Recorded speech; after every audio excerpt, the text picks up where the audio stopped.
Gasaro TV.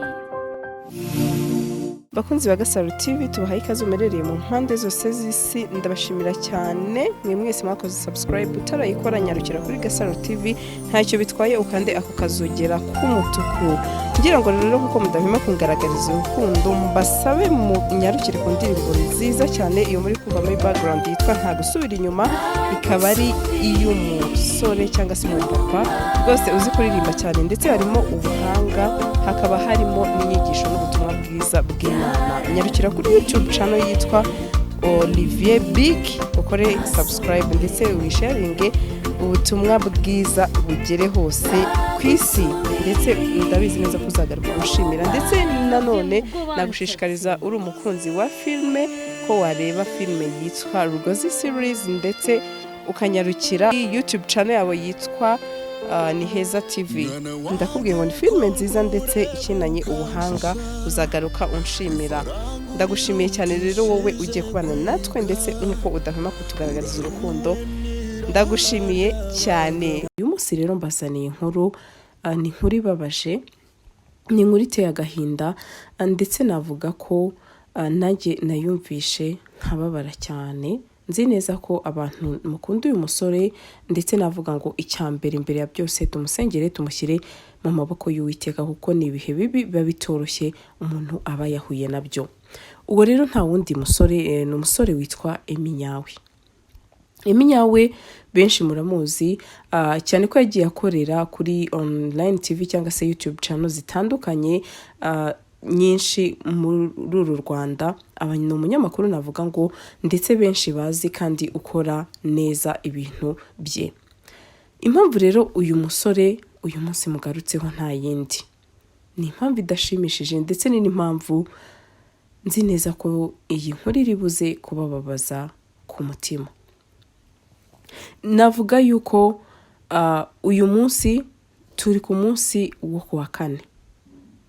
Umunsi wo kuwa kabiri rero navuga ko ni umunsi mubi cyane wabereye uyu musore, umunsi w'umukara niko bajya bavuga. Impamvu rero benshi babuze kwibaza ati se wamubereye umukara gute ni yihe? Emi byagize gutya, ndetse nanongereho ngo n'umukameramani we mu gitondo barabyuka nkuko natwe twese tubyuka bajya mu kazi. Hanyuma babanjirije Kigali, mu kubanziriza Kigali bafata gahunda yo kuvuga uti reka tujye i Musanze. Kujya i Musanze ndetse bari bagiye gukoresha abakinnyi bagiye batandukanye bari bariyo, cyane ko natwe twari turi muri ako gace. Hanyuma icyakurikiyeho rero Emi n'umukameramani we barangije akazi ka hano muri Kigali, bafata urugendo bajya muri ako karere ka Musanze, bagiye gukoresha ama interview abo bakinnyi ba filme, harimo ba Ketchup, ba Mama Sava n'abandi benshi bagiye batandukanye, cyane ko muri iyi minsi ariho bari gukorera akazi kabo, bari gukina muri filme. Hanyuma ku isaha ya 7:50 nibwo bakoze impanuka, ndetse navuga ko ni impanuka ikomeye, ni impanuka igoye cyane, ndetse navuga ko Imana yarahabaye cyangwa se Imana yarabarinze. Byagenze gute rero? Abenshi navuga ko barabizi muri uyu mujyi wa Kigali, aho bita nka Nyabugogo, uragenda ukabona imodoka ziri private, hanyuma byarangiza bakaba bashyiramo abagenzi bitewe n'icyerekezo bari kujyamo. Babonye rero umumama ndetse ari kumwe n'umuvandimwe we bari bagiye ku Gisenyi, hanyuma arangije avuga uti mugiye mubumvikana ibiciro. Uyu munyamakuru ndetse n'umukameramani we barangije binjira mu modoka. Mu kwinjira mu modoka rero baragiye bagera kwa Nyirangarama. Bamaze kugera kwa Nyirangarama, murabizi mwese turagenda tukagura utuntu tugiye dutandukanye, hanyuma tugakomeza urugendo. Mu gukomeza urugendo rero bageze imbere hirya kwa Nyirangarama, ngo bari bageze aho bita muri Gakenke. Icyabaye ni iki rero, baragiye bakubitana n'ikamyo imanuka iva Musanze iza muri Kigali. Hanyuma iyo kamyo isa n'ibasatira ishaka kubagonga. Hanyuma uwo mudamu wari utwaye mu gushaka gukwepa iyo kamyo umuntu aca imbere aramubangamira, hanyuma ikintu cyo yabonye nk'umushoferi yaravuze ataho kugira ngo noneho ngongo uyu muntu reka nkubite igiti. Niko rero guhita akwepa amanuka mu giti, amanutse aho hepfo, navuga hepfo y'umuhanda, ikintu cyamubatangiriye yahise atangirwa n'ibyo biti. Rero benshi barabizi muri Gakenke ibiti biba biri munsi y'umuhanda. Ikintu gihari ni iki, ni uko hepfo hakurikira iyo baza kurenga ibyo biti hari amazi menshi cyane, ndetse navuga ko bari muri risike iteye ubwoba. Iyo icyo giti kiza kuba kitariho, uyu munsi twari kuba turi mu yandi marira, twari kuba turi kuvuga izindi nkuru, ariko reka dushime Imana ko yahabaye. Ubwo rero bakimara gukubita ibyo biti, navuga ko icyo giti ubwacyo nicyo cyabarinze cyane, ko cyahise gitangira iyo modoka, bituma ya modoka itamanuka ahandi hepfo ndi kubabwira muri ya mazi ngo ibe yajyamo. Noneho niko navuga ngo Imana niko yabarinze. Rero benshi numvaga bambaza ati Emi, iyi kamyo yarabagonze. Ntabwo ikamyo yabagonze, ahubwo icyabayeho nuko uwo mudamu yakwebye umuntu, aravuga ati aho kugira ngo ngonge umuntu reka ngende nemere ngongwe igiti nta kundi. Imodoka yaravafungira ngo muri kuyibona muri ano mashusho. Ndetse navuga ko kameramani we yari asinziriye, w'uyu musore Emi, cyane ko umunyamakuru afite n'umukameramani.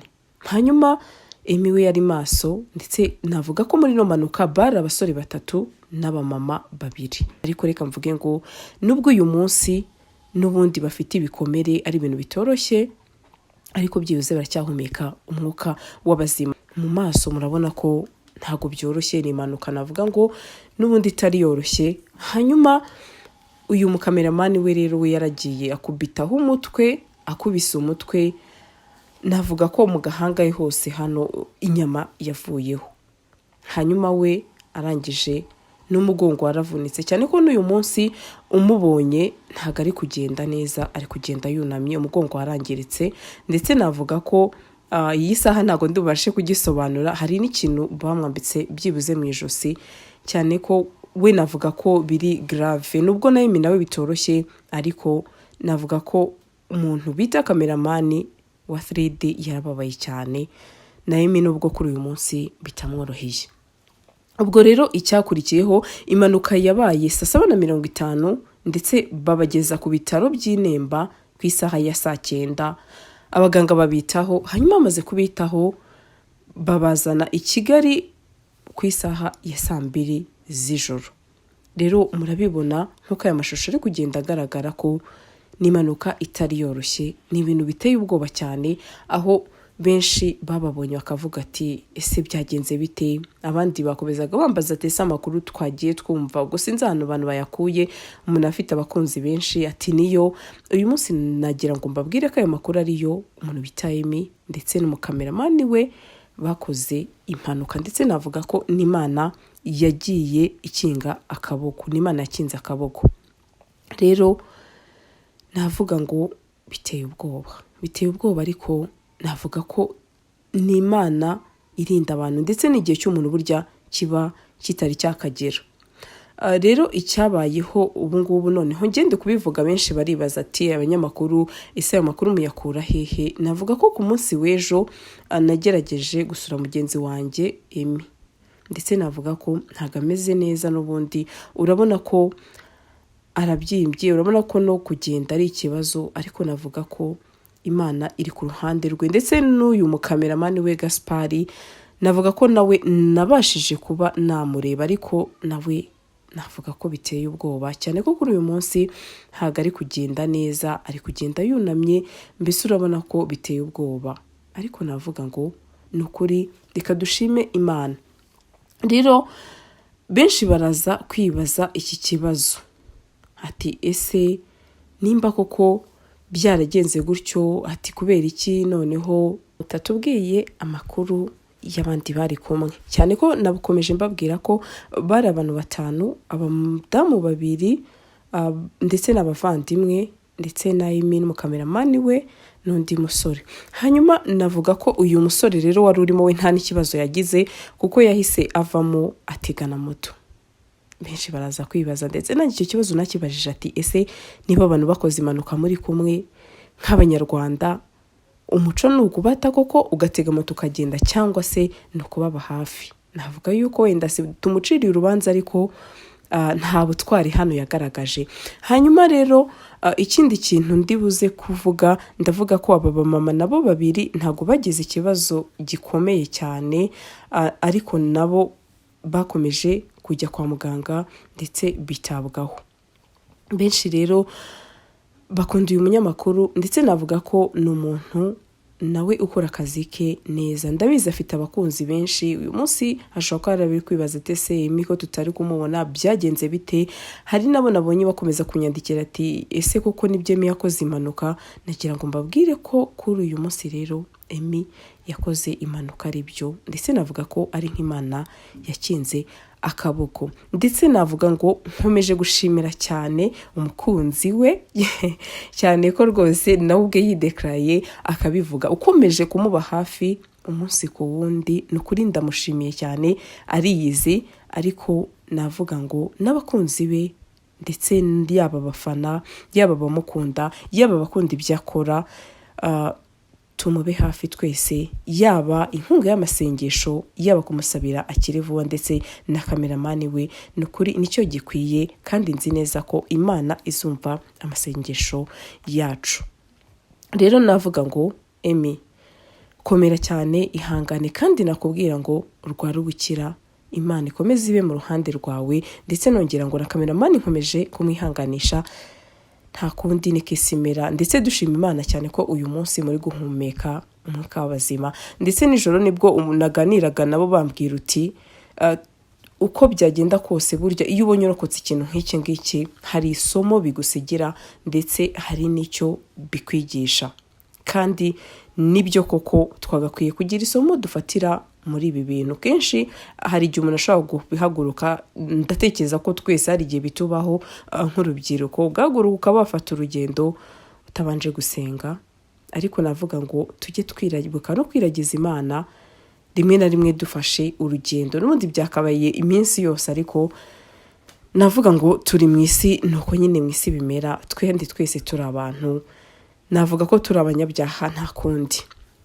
Rero nta kundi byagenda, n'ubu buzima tubamo, n'izi ntambara tubamo umunsi ku wundi. Navuga ngo nidukundane, dushyigikirane, ndetse abanyamakuru bagenzi banjye bari buze kumva iyi nkuru, cyangwa se bari buze kuyimenya, bazamusure, bamwegere, nabo bamube hafi, tugaragarizanye urukundo. Rero wowe wakurikiye iyi nkuru, ndagushimiye cyane. Nubwo ari inkuru y'agahinda, nubwo ari inkuru ibabaje, nubwo ari inkuru bitoroshye kumva, cyangwa se nubwo ari inkuru ishaririye, ariko nta kundi, n'ubundi umunsi ku wundi tuba tugomba kubagezaho amakuru. Cyane ko ubu hari abantu bakunda Emmy, bakavuga se Freddy byagenze gute ko tutari kumubona, ariko uyu munsi noneho umenya amakuru ye. Ndetse navuga ngo umuhamagare, umushyigikire mu buryo bwose, n'uburyo cyane cyane bw'amasengesho. Rero twari turi kuba muri iyi nkuru, ni Sandra nk'ibisanzwe, ndetse nanihanganisha umuryango w'aba bombi, ari DOP wa Emmy, ndetse ari na Emmy nyirizina, gukomeza kwihangana, ndetse n'inshuti twese zabo. Reka mvuge ngo muri rusange dukomeze kwihangana, niko isi imera. Reka mbabwire ngo nakagaruka, ciao, naho ubutaha, ndetse mbifuriza kurwara ubukira. Bye. Gasaro TV.